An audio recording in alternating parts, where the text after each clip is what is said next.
ما شاء الله لا حول ولا قوة إلا بالله العلي العظيم.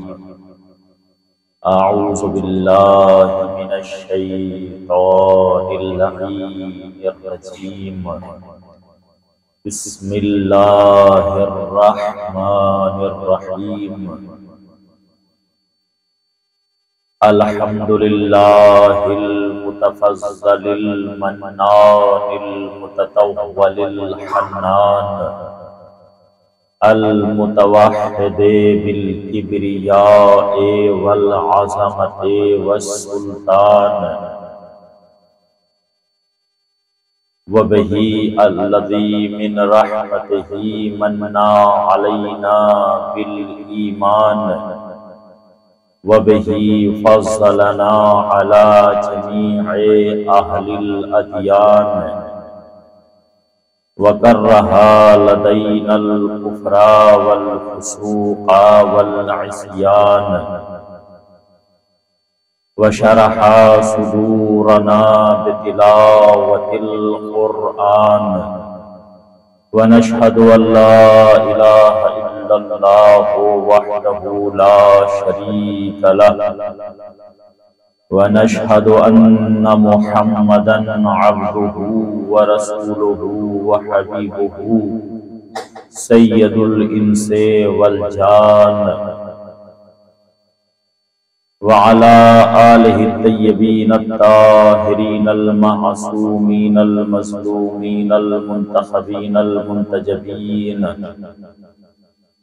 لا سيما بقية الله في الأرضين، روحي وأرواح العالمين لتراب مقدمه الفداء، ولعنة الدائمة على أعدائهم وغاصب حقوقهم ومنكر فضائلهم ومصائبهم وشجاعتهم وعظمتهم أجمعين، آمین یا رب العالمین۔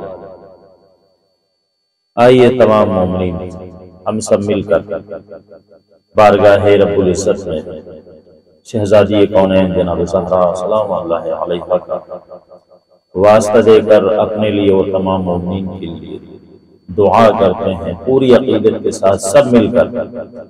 یا وجیہتان عند اللہ اشفعی لنا عند اللہ، بلند آواز سے یا وجیہتان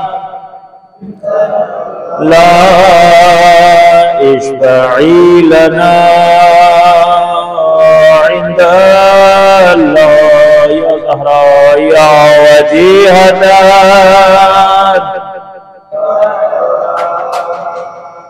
اشفعی لنا عند اللہ، الہی بحق فاطمہ وابیہا وبعلہا وبنیہا وسر المستودع فيها بعدد ما أحاط به علمه، یا کریم یا اللہ رب اشرح لی صدری ویسر لی امری واحلل عقدۃ من لسانی یفقهوا قولی، اما بعد فقد قال رسول اللہ صلی اللہ علیہ وآلہ وسلم فاطمۃ بضعۃ منی وہی قلبی وروحی التی بین جنبی، فمن آذاها فقد آذانی ومن آذانی فقد آذى اللہ، صلوات علی محمد وآلہ۔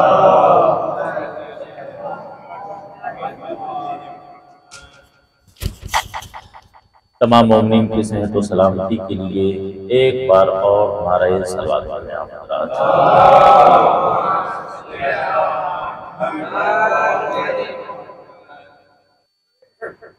اس مجلس اعزا کی قبولیت اور امام زمانہ روحی لہ الہدیٰ کے ظہور میں تعجیل کے لیے پوری عقیدت کے ساتھ ایک بلند ترین صلوات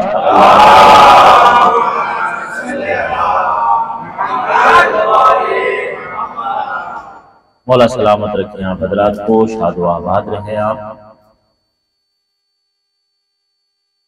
شاد و آباد رہیں فرش عزا بچھانے والے، شاد و آباد رہیں فرش عزا پر آ کر بیٹھنے والے، شاد و آباد رہیں فضائل اہل بیت سن کر خوشیوں کا اظہار کرنے والے، شاد و آباد رہیں مصائب جناب زہرا پر گریہ کرنے والے۔ خوش نصیب ہیں آپ حضرات کہ آج پھر آپ اپنی بے پناہ مصروفیات سے وقت نکال کر فرش عزائے سیدہ کونین پر ذکر شہزادی کونین سننے کے لیے جمع ہو گئے ہیں۔ یقیناً یہ شرف کی بات ہے، بلکہ ہم اکثر کہا کرتے ہیں کہ فرش عزا پر بیٹھنا یہ مقدر کی بات ہوتی ہے۔ جیسے کہ ہمیں خبر ملی ہے کہ یہ مجمع جو یہاں پر مومنین، سامعین، عزادار آتے ہیں، یہ ان کی مثال ایسے ہی ہے جیسے مختلف گلشنوں سے کچھ پھولوں کو توڑ کر اور ان کو ایک گلدستے کی شکل دے دی جائے۔ یہاں پر آپ کو نوگاما بھی نظر آئے گا، یہاں پر آپ کو جونپور بھی نظر آئے گا، یہاں پر آپ کو بجنور بھی نظر آئے گا، یہاں پر الہ آباد بھی نظر آئے گا۔ تو پھر میں کیوں نہ کہوں کہ کمال ہے یہ اس فرش عزا کا کہ جس نے بکھرے ہوئے پھولوں کو ایک گلدستے کی شکل میں بنا دیا ہے۔ مولا سلامت رکھیں آپ حضرات کو، شاد و آباد رہیں آپ، ذکر اہل بیت کے صدقے میں سلامت رہیں اور یوں ہی ذکر اہل بیت علیہ السلام کرتے رہیں۔ امید کرتے ہیں کہ کل کی تقریر آپ حضرات کے اذہان عالیہ میں ہوگی۔ کل ہم نے کچھ معروضات آپ حضرات کی پاکیزہ سماعتوں کے حوالے کیے تھے۔ جناب زہرا سلام اللہ علیہ نام ہے اس مہتاب صلی علی آل محمد وعجل فرج، اس مہتاب فضیلت کا کہ جس تک ہم جیسے انسان کی رسائی ناممکن ہے۔ وہ شہزادی کونین جو ایک عظیم المرتبت ہونے کے ساتھ ساتھ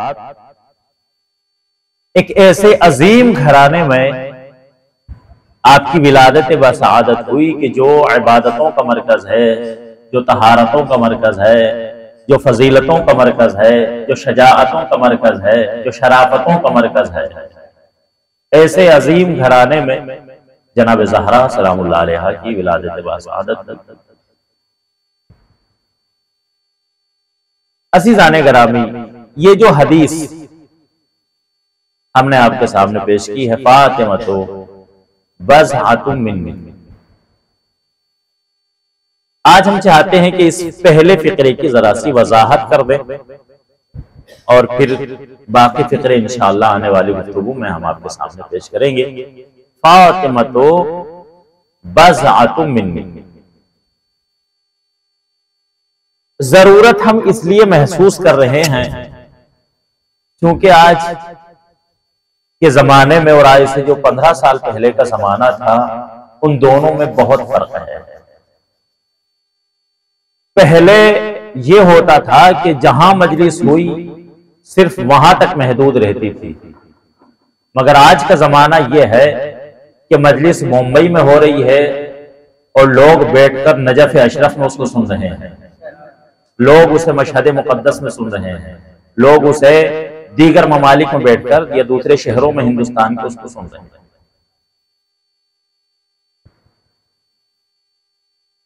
اکثر ہم نے دیکھا ہے کہ جب لوگ اس حدیث کو پڑھتے ہیں، فاطمۃ بضعۃ منی، تو اس کا ترجمہ لفظ یہی ہے مگر ترجمہ الگ الگ الفاظ میں کیا جاتا ہے۔ کوئی ترجمہ کرتا ہے فاطمہ میرے دل کا ٹکڑا ہے، آپ نے بھی سنا ہے یقیناً ماشاءاللہ۔ کوئی ترجمہ کرتا ہے فاطمہ میرے جگر کا ٹکڑا ہے، مگر بحیثیت عبارت جو عربی کے الفاظ ہیں اس میں ہمیں یہ توجہ کرنی ہوگی کہ یہ جو فقرہ ہے فاطمۃ بضعۃ منی، یہ عربی کی جو عبارت ہے اس کا ترجمہ کیا بنتا ہے؟ اس لیے کہ اگر ہم کہیں فاطمۃ بضعۃ منی، فاطمہ میرے جگر کا ٹکڑا ہے، تو ترجمہ غلط ہے۔ اگر ہم کہیں فاطمۃ بضعۃ منی، فاطمہ میرے دل کا ٹکڑا ہے، ترجمہ غلط ہے۔ توجہ کیجئے گا، عبارت کو ذہن میں رکھیے گا۔ لائیو پروگرام جا رہا ہے، آپ اس بعد میں بھی دیکھ سکتے ہیں، سن سکتے ہیں اس کو۔ فاطمۃ بضعۃ منی، اگر ہم ترجمہ یہاں پر جگر کا کرتے ہیں یا دل کا کرتے ہیں تو پہلے سے عربی زبان میں یہ دونوں لفظ موجود ہیں۔ اگر ہم یہ ترجمہ کریں فاطمہ میرے دل کا ٹکڑا ہے تو عربی یہ بنے گی فاطمۃ بضعۃ قلبی، فاطمہ میرے دل کا ٹکڑا ہے۔ اور اگر ترجمہ یہ کریں فاطمہ میرے جگر کا ٹکڑا ہے تو عربی بنے گی فاطمۃ بضعۃ کبدی، فاطمہ میرے جگر کا ٹکڑا ہے۔ اچھا، یہ جو لوگ ترجمہ کرتے ہیں، ممبروں سے بھی ترجمہ ہوتا ہے اور ویسے بھی کبھی ترجمہ ہو جاتا ہے، اس کا نقصان کیا ہے وہ توجہ رکھیے گا۔ اس ممبر پر جو بیٹھ رہا ہے اسے ہم بھی، یعنی ہم سے مراد جو ہم لوگ نیچے بیٹھے ہوتے ہیں اور جو لوگ دوسرے سن رہے ہیں، یہ جس پروگرام کو لوگ پھر یوٹیوب کے ذریعے سے سن رہے ہیں، وہ کیا سمجھ رہے ہیں کہ یہ ہمارا مذہبی اسکالر ہے، یہ ہمارا عالم دین ہے، یہ شیعوں کا عالم دین ہے، جو بھی ممبر پر آ کر بیٹھ رہا ہے وہ ذاکر اہل بیت۔ نقصان اس کے دو ہیں، توجہ کیجئے گا۔ پہلا نقصان تو یہ ہے غلط ترجمے کا کہ ہماری قوم میں جو آج ذاکرین ہیں، خدا سب کو سلامت رکھے، سب کی خدمات کو قبول کرے، وہ سارے وہ ذاکرین نہیں ہیں کہ جنہوں نے مدرسوں میں یا حوزات علمیہ میں جا کر علم حاصل کیا اور بعد میں پھر وہ عالم کی حیثیت سے اور پھر ذاکر کی حیثیت سے دنیا کے سامنے آئے۔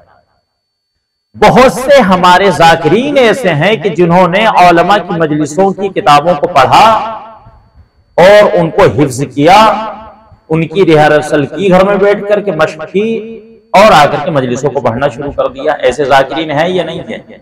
بہت سارے۔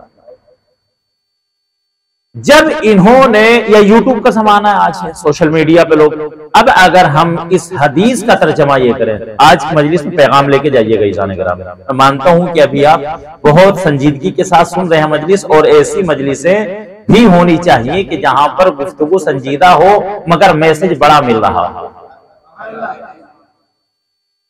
اس کے ڈبل نقصان ہے۔ ایک نقصان تو یہ کہ جب یہ نوزائیدہ خطیب جو ابھی میدان خطابت میں جس نے قدم رکھا ہے، جب وہ سنے گا اس حدیث کے ترجمے کو تو وہ یہی ترجمہ کرے گا۔ اب فرض کریں کہ مجلس کے بعد کسی مرد مومن نے سوال کر لے کہ سرکار یہ ترجمہ تو اس کا نہیں بنتا، تو کیا کہیں گے؟ ہم نے ایک دو کو نہیں، ہم نے 4-6 علماء کو سنا ہے، وہ تو یہی ترجمہ کر رہے ہیں، چونکہ انہیں عربی تو آتی نہیں بیچاروں کو، انہیں پتہ نہیں کہ قلب کا کیا ہے اور کبد کیا ہے اور جگر کیا ہے۔ تو یہی غلط ترجمہ مشہور ہوگا اور روش پڑے گی غلط ترجمے کی، اور جس کا خمیازہ پوری قوم کو بھگتنا ہوگا کہ ان کے یہاں ذاکرین غلط ترجمہ کرتے ہیں، جو حدیث صحیح نہیں پڑھ پا رہے وہ قرآن کا ترجمہ کیا صحیح کریں گے؟ پوری قوم کا نقصان۔ دوسرا نقصان جس کے اوپر میں توجہ کرنا دلانا چاہتا ہوں اس وقت، اور گفتگو بھی ہماری اسی پر رہے گی، کہ یہ جو ہم ترجمہ کریں فاطمہ تو بضعۃ منی، یا ترجمہ کریں جگر کا ٹکڑا ہے یا دل کا ٹکڑا ہے، اس سے خود شہزادی کونین کی عظمت کم ہو رہی ہے۔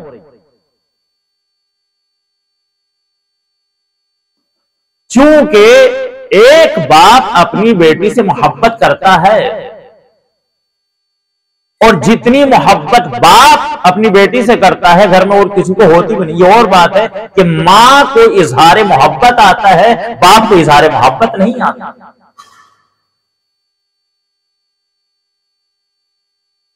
اب اگر سوال کریں آپ ان ذاکرین سے، ان پڑھنے والوں سے، تو وہ یہی کہیں گے آپ کو، احتمال قوی یہ ہے، میں لفظوں کی بہت رعایت کرتے ہوئے گفتگو کر رہا ہوں، احتمال قوی ہے، وہ آپ کو یہی جواب دیں گے کہ سرکار اس میں چونکہ محبت رسول زیادہ جھلک رہی ہے، شفقت رسول زیادہ جھلک رہی ہے، اس میں پیار و محبت کا سمندر امنڈ رہا ہے کہ فاطمہ میرے دل کا ٹکڑا ہے یا فاطمہ میرے جگر کا ٹکڑا ہے۔ اس میں کیا شک ہے کہ رسول اللہ اپنی بیٹی سے محبت کرتے تھے، وہ تو ہر باپ کرتا ہے، مگر یہاں پر مسئلہ باپ اور بیٹی کا نہیں ہے، توجہ کیجئے گا اس آنے۔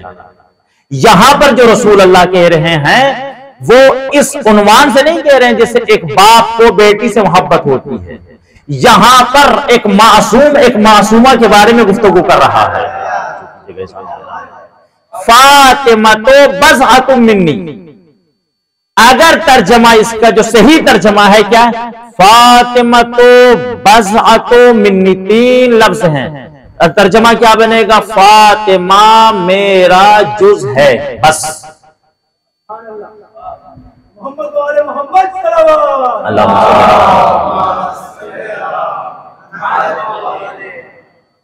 مولا سلامت رکھیں۔ میں دیکھ رہا ہوں کہ چہرے کھل رہے ہیں اور آپ سمجھنا چاہتے ہیں کہ معاملہ کیا ہے، سنیے گا۔ فاطمہ میرا جز ہے، یہاں پر رسول اسلام نے اپنی شفقت کا اظہار نہیں کیا، جملہ دے رہا ہوں، اگر سمجھ گئے تو انشاءاللہ آپ پھر میرے ساتھ منسلک ہو جائیں گے۔ یہاں پر رسول اللہ نے اپنی شفقت کا اظہار نہیں کیا ہے، بلکہ ان الفاظ کے ذریعے سے حقیقت فاطمہ کا اظہار کیا ہے۔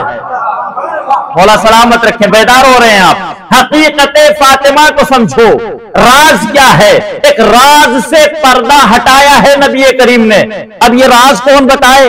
آئیے ہم بارگاہ میں چلتے ہیں سید المرسلین کی اور عرض کرتے ہیں، اے سید المرسلین، اے خاتم النبیین، اے شفیع المذنبین، اے امام الحرمین، اے میرے مولا، اے میرے آقا، اے کنکریوں سے کلمہ پڑھوانے والے، اے چاند کو دو ٹکڑوں میں تقسیم کرنے والے، اے سورج کو پلٹانے والے، اے درخت کو اپنے اشارے سے بلانے والے، اے میرے مولا، اے میرے آقا، اے طٰہٰ و یاسین کے مصداق، اے نبی کریم آپ ہی بتا دیں کہ اس میں راز کیا ہے۔ تو عجب نہیں کہ مدینہ منورہ کی پاکیزہ فضاؤں سے قبر نبی سے یہ آواز بلند ہو کہ سنو، فاطمہ تو بضعۃ منی، یعنی فاطمہ میرا سراپا ہے۔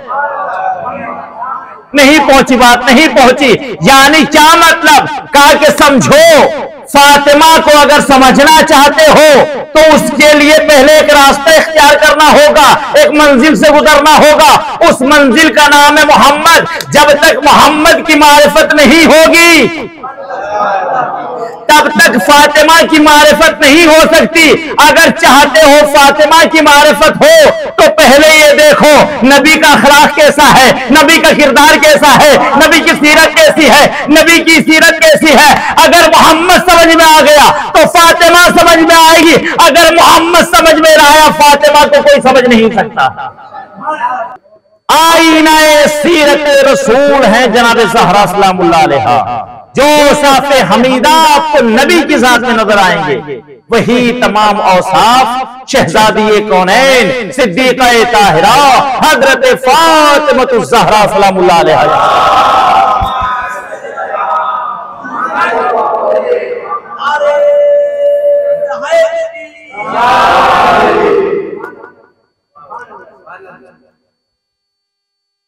اچھا، نعرہ حیدری کا بھی ایک بڑا فلسفہ ہے اور لوگ اس کے اوپر مختلف گفتگو کر جاتے ہیں، ہر طرح کے لوگ ہیں کہ نعرہ حیدری جیسے نماز کچھ اجزاء سے مل کر عبادت بنتی ہے، اس میں وضو بھی ہے، پھر اس میں قراءت بھی ہے۔ واجبات نماز کتنے ہیں؟ 11 ہیں، 6 غیر رکنی ہیں اور 5 رکنی ہیں۔ ایسا ہی اگر ان میں سے چھوڑ دیا جائے جان بوجھ کر نماز نہیں ہوتی، تو کچھ اجزاء سے مل کر عبادت، اور کون سی عبادت؟ نماز جیسی عبادت، جس کے لیے نبی کریم نے فرمایا صلاۃ عمود الدین ان قبلت قبل ما سواہا و ان ردت رد ما سواہا۔ یہ نعرہ تکبیر پہ مجھے نعرہ حیدری کے اوپر یہ بات یاد آ گئی، اگر نماز قبول ہو گئی تو سارے اعمال قبول ہیں، اور اگر نماز رد کر دیجیے سارے اعمال۔ ایسی عبادت اگر کوئی جز چھوڑ دیا جان بوجھ کے نماز باطل ہے۔ ویسے ہی مجلس اعضاء کے کچھ ارکان ہیں، کچھ اجزاء ہیں، اگر وہ ارکان پورے نہ ہو تو عبارت مکمل نہیں ہوتی ہے، اگر وہ ارکان نہ ہو تو عمارت مکمل نہیں ہوتی ہے، اگر وہ ارکان نہ ہو تو یہ عبادت مکمل نہیں ہوتی ہے۔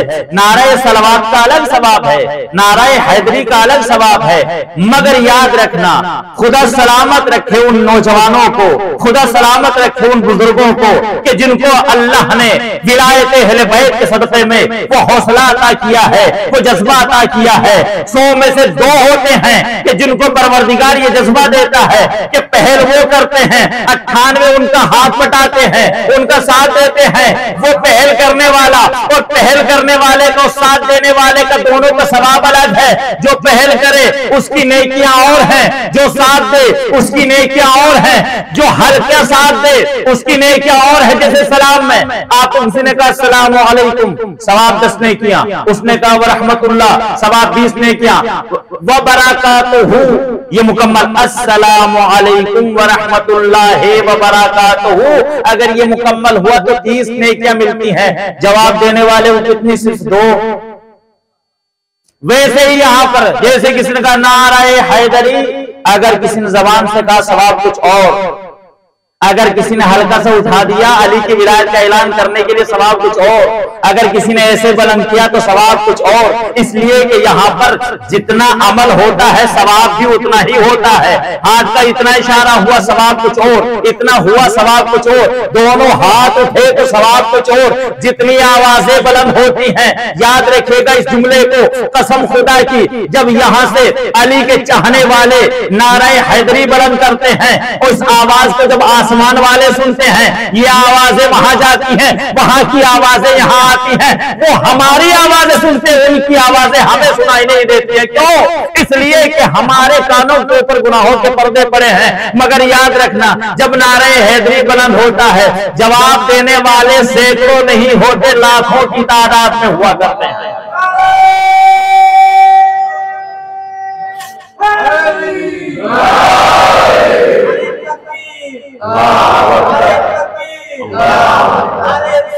یا رسول اللہ، یا رسول اللہ، زندہ باد، زندہ باد، مردہ باد، مردہ باد۔ دونوں ہاتھوں کو بلند کر کے نوجوانوں، دونوں ہاتھوں کو بلند کر کے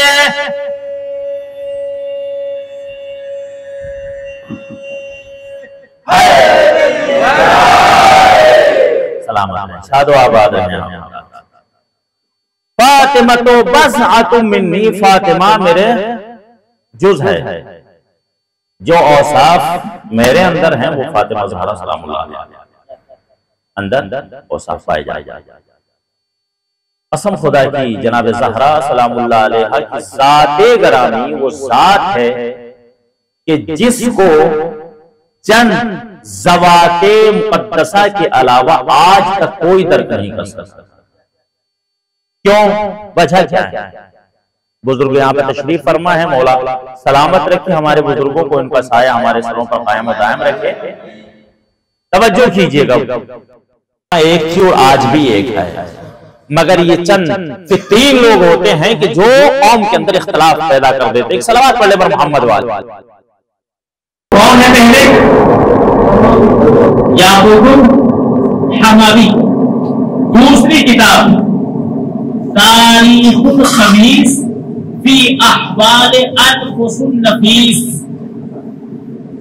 اس کے صفحہ نمبر 88 پر یہ روایت موجود ہے۔ اس کے مؤلف ہیں حسین بن محمد۔ یہ سارے اہل تسنن کے وہ بڑے عالم دین ہیں کہ جن کا نام آتے ہی رخ سر جھکا دیتے ہیں۔ دار المصطفیٰ، اس کے صفحہ نمبر 1280، اس کے مؤلف ہیں نور الدین سمبودی۔ ان تین علماء کی کتابوں سے صفحہ نمبر کے اعتبار سے میں نے آپ کے ساتھ پیش کیا ہے۔ ان تینوں کتابوں میں آپ پڑھیں، عربی کی کتابیں ہیں، ان تینوں کتابوں کی روایتوں کو اگر آپ پڑھیں تو اس کا نتیجہ یہ نکلتا ہے ان تینوں علماء نے لکھا ہے کہ فدق مدینہ، فدق ایک شہر تھا مدینہ منورہ سے 140 میل یعنی 3 دن کی مسافت پر واقع تھا۔ اس شہر کے اندر، اس علاقے کے اندر پانی کی نہریں تھیں، اس علاقے کے اندر کھجور کے باغات تھے۔ یہ وہی باغ ہے جو رسول اللہ نے اپنی زندگی میں اپنی بیٹی کو عطا کر دیا تھا۔ یہ وہی باغ ہے جو رسول اللہ نے اپنی زندگی میں اپنی بیٹی کو ہبا کر دیا تھا۔ پھر جو رہا ہوں، یہ وہی باغ ہے جو رسول اللہ نے اپنی زندگی میں اپنی بیٹی کو عطا کر دیا تھا، اور یہ جناب زہرا کی ملکیت میں تھا۔ مگر جب بعد رسول مسجد رسول پر بیٹھنے والوں نے اس کو چھینا اور شہزادی دربار خلافت میں پہنچی کہ یہ میرا حق ہے، مجھے واپس کرو، یہ ان کے علماء لکھ رہے ہیں، تو خلیفہ نے یہ منع کر دیا کہ یہ آپ کا حق نہیں ہے اور آپ گواہ پیش کریں، اور ان گواہوں کا بہانہ بنایا اور جناب زہرا کو دربار سے واپس نہیں کیا۔ ان تینوں کتابوں سے یہ بات روشنی کی طرح واضح ہو گئی کہ بدن جناب زہرا کی ملکیت تھا۔ اب 3 گروہ ہو گئے۔ پہلا گروہ وہ ہے جو یہ کہتا ہے کہ جناب زہرا کی ملکیت نہیں تھا۔ ایک گروہ یہ ہے جو کہنا کھل کر کہ فدق جناب زہرا کی ملکیت تھا۔ ایک تیسرا گروہ ہے منافق جو دونوں ہاتھ میں لڈو لینا چاہتا ہے۔ یہ کیا کہتے ہیں کہ فدق جناب زہرا کا تو تھا، لیکن وہ اتنا بڑا تو نہیں تھا کہ اس اتنا بڑا مسئلہ بنا دیا جائے کہ اب لعنتیں کی جا رہی ہیں، برا کہا جا رہا ہے ان لوگوں کو کہ جنہوں نے جناب زہرا سے لے لیا تو لے لیا، تو 4 درخت تھے، کوئی بڑی ملکیت تھوڑے۔ یہ کون ہے؟ المعلم البطرس البستانی، ان علماء میں سے ایک ہے۔ اس کی کتاب دائرۃ المعارف صفحہ نمبر 135 کے اوپر یہ لکھتا ہے فدق اسم قریۃ بخیبر، خیبر کے علاقے میں چھوٹا سا گاؤں تھا کہ جس کو فدق کہا جاتا تھا۔ اگر وہ لے بھی لیا تھا تو کون سی مصیبت آ گئی کہ لعنتیں کی جا رہی 14 سال سے لے کر اب تک۔ اس پر لعنت جن نے جناب زہرا کا حق کھایا، غاصبین نے فدق پر لعنت کیے، وہ ایک چھوٹا سا گاؤں تھا۔ میں کہنا چاہتا ہوں اے مولوی البستانی، اگر تم میرے سامنے ہو تو میں تجھ سے ایک سوال کروں، ظلم کی تعریف کیا ہے؟ ظلم کی تعریف وضع الشیء علی غیر محلہ۔ ظلم کی تعریف یہ ہے کہ جو جس چیز کا مقام نہ ہو وہاں پر اس کو رکھ دیا جائے، جو چیز جس کا مقام وہاں نہ ہو، جو جہاں بیٹھنے کا حقدار نہ ہو، نہیں پہنچے میرے نوجوان، وضع الشیء علی غیر محلہ۔ ظلم کی تعریف یہ ہے کہ جس کا جو مقام نہ ہو اس کو وہاں پر رکھ دیا جائے، یہ ہے ظلم۔ جب ظلم یہ ہے کہ کسی چیز کو، مثال کے طور پر یہ مائک ہے، اس کا کام کیا ہے کہ اس کو سامنے رکھا جائے تاکہ اس کے ذریعے سے آواز سامعین تک پہنچے۔ اگر کوئی اس کو اٹھا کر پیچھے رکھ لے تو یہ اس کا مقام نہیں ہے، توجہ کیجیے گا، اس کا مقام یہ ہے، پیچھے رکھنا اس کا مقام نہیں ہے، یہ ہے ظلم۔ تو یہ مائک کے حق میں ظلم ہو جائے گا کہ جہاں پر اس کی جگہ نہیں تھی، وہاں جہاں پر اس کی جگہ نہیں تھی اس کو وہاں رکھا گیا، یہ ہے ظلم۔ قرآن کیا کہہ رہا ہے؟ وَمَن يَعْمَلْ مِثْقَالَ ذَرَّةٍ شَرًّا يَرَهُ، جس نے ذرہ برابر بھی، جس نے ذرہ برابر بھی ظلم کیا ہوگا اس کو اس کی سزا دی جائے گی۔ یہ کون کہہ رہا ہے؟ قرآن۔ اور قرآن کیا ہے؟ قرآن وہ کہ جس کے بارے میں کسی نے کہا حسبنا کتاب اللہ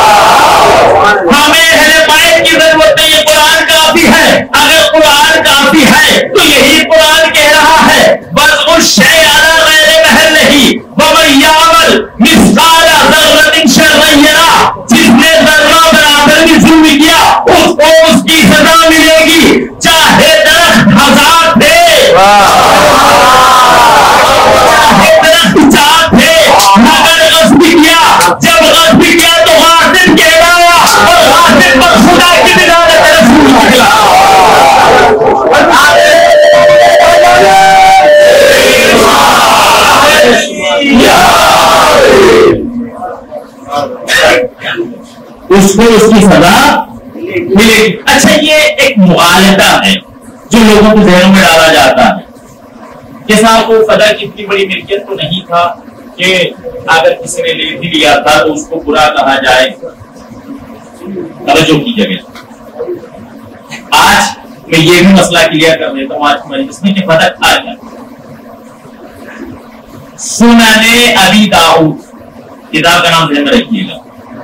یہ صحاح ستہ میں سے جو 6 کتابیں معتبر ہیں ان میں سے ایک کتاب کیا سنن ابی داؤد صفحہ نمبر 144 پر ابو داؤد لکھتے ہیں قال ابو داؤد کہتا ہے ولی عمر بن عبد العزیز الخلافہ وقلته 40,000 دینار. جب عمر بن عبد العزیز یہ بنی امیہ کا 8واں خلیفہ کتنے بعد کا کتنا زمانہ گزر گیا 8واں خلیفہ کہ جب عامر بن عبد الحمید نے اہل سنت کے معتبر بہت بڑے عالم دین ابی داؤد وہ لکھتے ہیں کہ جب عامر بن عبد العزیز مسند خلافت بلکہ مسند خلافت ہم اس کو کہتے نہیں مسند حکومت پر آیا جب اس نے سنبھالا اس وقت کیا قیمت تھی غلته 40,000 دینار. اس زمانے میں کھجوروں کی جو فصل آتی تھی اس کی قیمت تھی 40,000 سونے کے دینار. بات پہنچی سونے کے سکے 40,000. اس سے یہ بات سمجھ میں آتی ہے کہ درخت 4 نہیں تھے 4 درختوں پر 40,000 دینار جہاں سے آ جائے اتنی کھجوریں کسی درخت کے اوپر.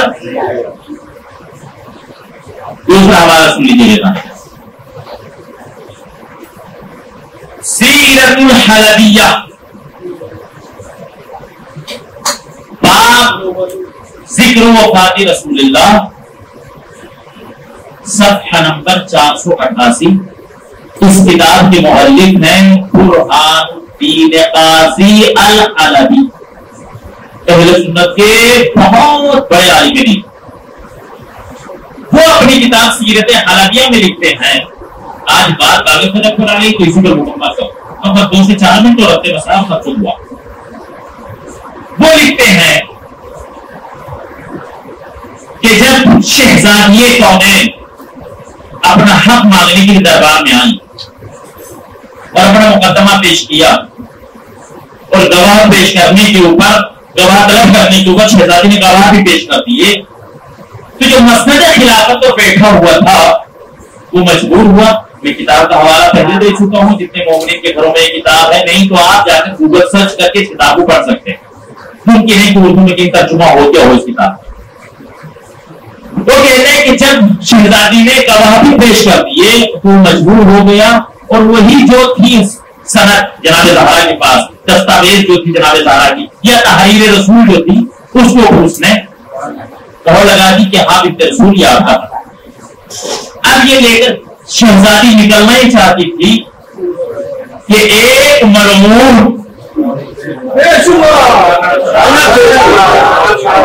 اسی وقت داخل ہوا. میں نے غلطی مجلس میں کہا تھا کہ میں غلیظ لوگوں کے نام لینا پسند ہے. مرحوم داخل ہوا اور جیسے اس کے بنت رسول کو کھڑے ہوئے دیکھا فوراً وہ سمجھ گیا. ایسی چیزوں میں اس کو دماغ بہت چلتا تھا ویسے تو بے وقوف تھا مگر ایسی چیزوں میں جہاں فتنہ کی باتیں ہوتی ہیں وہاں اس کا دماغ بہت چلتا تھا. سمجھ گیا تو دار میں کہا نہیں کہا کہ وہاں بھائی خیریت کیوں اس لیے کہا کہ ہاں آئی ثابت کر دیا میں نے دیکھیے قسم خدا پروگرام لائی جا رہا ہے میں پوری ذمہ داری کے ساتھ یہ بات کرتا ہوں. آج بہشت زہرا کی ممبر سے یہ بات پوری دنیا تک پہنچانا چاہتے ہیں کہ یہ ہمارا عالم دین نہیں یہ آپ کا ہے. کیا کہتا ہے کہتا ہے کہ جب اس نے کہا کہ ہاں میں نے دے دیا اب سنیے گا جانے کسی جملے پر میں بات تمام کر رہا ہوں. کہتا ہے برہان الدین قاضی الحلبی، حلب سوریا کے پاس شام، برہان الدین قاضی سیرت الحلبیہ میں لکھتا ہے کہ جیسے اس کو یہ پتا چلا کہ دے دیا لکھ کر، تو کہتا ہے اگر میں اپنی زبان میں کہوں کہ اوپر کی زبان میں سٹیا گیا ہے، پاگل ہو گیا، دیوانہ ہو گیا، تو دماغ خراب ہو گیا، یہ کیا کر بیٹھا تو؟ کہتا ہے میں عبارت پڑھ رہا ہوں، متن پڑھ رہا ہوں، مماذا تنفق علی المسلمین وقد حاربتک العرب کما ترى. تیرا دماغ خراب ہو گیا ہے، یہ ساری پراپرٹی اٹھا کے تم رسول پہ رہتی ہے، تو دیکھ رہا ہے کہ تمام کے تمام اہل عرب مجھ سے جنگ کرنے کے لیے تیار ہیں، اسلام کی جنگ پورے عرب کے ساتھ ہے، اگر تم نے یہ ساری پراپرٹی اٹھا کر بنت رسول کو دے دی تو پھر فوج کا خرچہ کہاں سے نکالے گا؟ اللہ اکبر، اللہ اکبر، نہیں پہنچی بات. مما تنفق علی المسلمین، اس فوج کے اوپر کہاں سے خرچ کرے گا اگر بنت رسول کو دے دیا؟ اس سے ایک بات سمجھ میں تو آ رہی ہے کہ باغ فتن اتنی بڑی ملکیت تھی جس پر تمام مسلمانوں کو پالا جا رہا تھا، اتنی بڑی ملکیت. تو دیکھا اسی عبارت کے اگلے فکرے میں لکھا ہے ثم اخذ ملعون الکتاب فشقہ. ملعون نے اس تحریر کو لیا، فشقہ، شق کے معنی کیا ہوتا ہے؟ کسی چیز کو ٹکڑے ٹکڑے کر کے زمین پر. آپ نے سن لیا اور میں نے، لیکن جناب زہرا سے پوچھا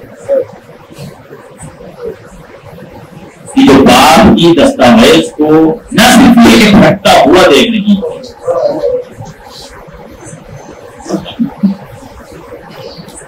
بلکہ جناب زہرا سلام اللہ علیہا نے دیکھا کہ اس لڑائی میں اس دستاویز کے ٹکڑے کیے تو اس کو زمین پر. میں انتظامیہ کو گزارش کروں گا کہ مجلس میں نہ صرف یہ کہ اسلام سے ہے، مصائب انسان کا حق یہ ہے کہ جس انداز سے انسان مصائب کو سن کر اپنے آپ کو فرشتہ طاری کرے، کسی کو شک محسوس نہ ہو. بہت سے لوگ ہوتے اس لیے معصوم نے کہا تھا من بکا اور اب کا اور تباہ کا، جو روئے یا رونے جیسی صورت بنائے یا مضبوط روزہ، یعنی تین کیٹیگری بیان کی معصوم نے. تین، اگر کسی کو رونا نہیں آ رہا ہے تو رونے جیسی صورت تو بنائے. جس نے بھی کہا تھا سلامت خوشیاں تو آباد نہیں، آپ کی محبتوں کو بے پناہ شکر گزار ہو، بڑی اچھی سماعتیں ہیں آپ حضرات کی، بہت محبتوں کے ساتھ آپ سن رہے ہیں. مولا آپ کا آنا قبول فرمائے، قربانیات کا فرشیانہ بچھانا مولا قبول فرمائے.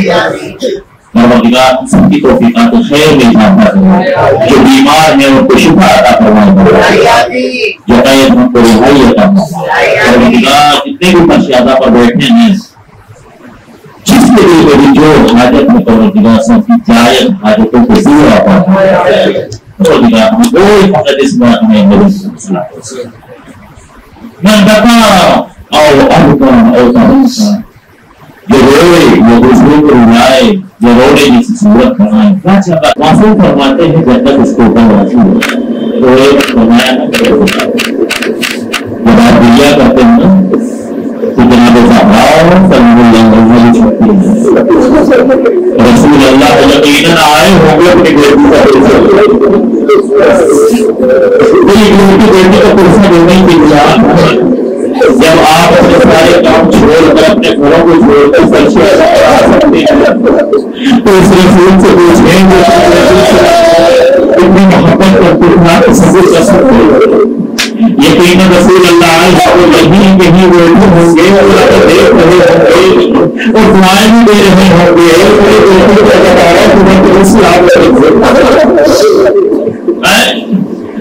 کائنات میں آئے ہوں گے نا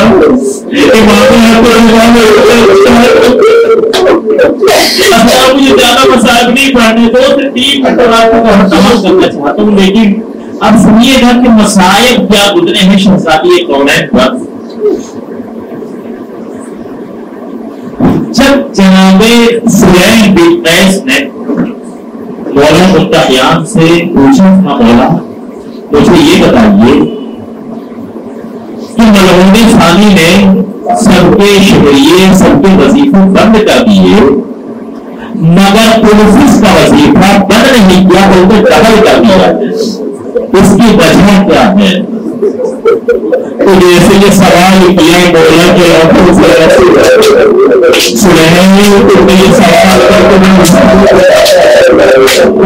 مولا مجھے معاف کر دیا، سوال کو حصہ ہو گیا۔ شروع میں بڑا کون تھا وہ بس جب شہزادی کے اوپر جلتا ہوا دروازہ اور شہزادی کا محسن شہید ہوا، اس حالت میں بتاؤ مس اس کا تصور کرنا تو بہت کے ساتھ احساس بھی نہیں کر سکتے۔ اگر کسی خاتون کے ساتھ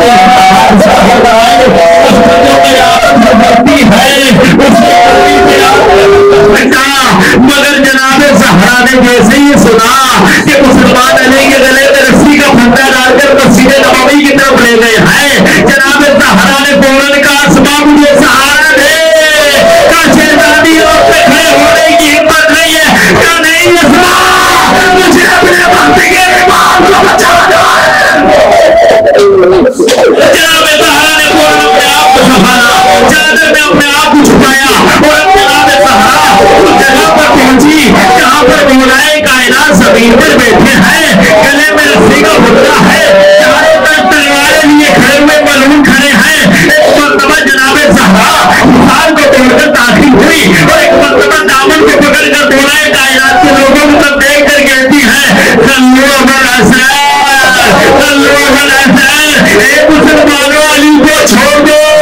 ایک مرتبہ ملعون ثانی آگے بڑھا، ارے غیرت داروں جن کے گھر میں مائیں ہیں، جن کے گھر میں بیٹیاں ہیں اور بہنیں ہیں، وہ اس مصائب کے گزرے کو دل پر ہاتھ رکھ کے سنیے گا۔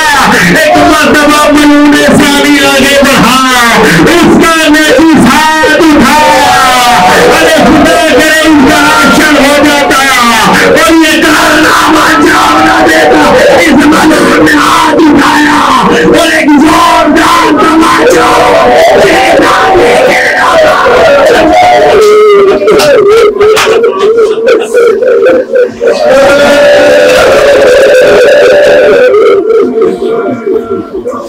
شہزادی کے رخسارے پہ جو تماچا لگا مورخین نے لکھا ہے کہ کانوں میں بالیاں تھی وہ ٹوٹ کر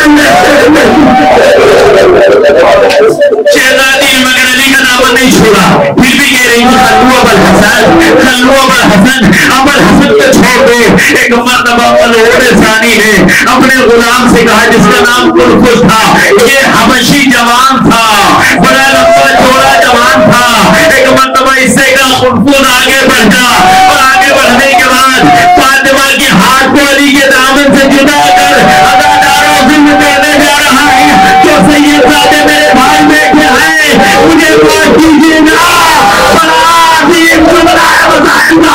ایک مرتبہ قرفز ملعون آگے بڑھا، اپنی تلوار کو اٹھایا اور غمزۂ تلوار سے اب جو شہزادی کے ہاتھ میں ڈال دیا، شہزادی زمین پر گری، اے میرے ماں باپ آ کر دیکھیے آپ کی زہرا پر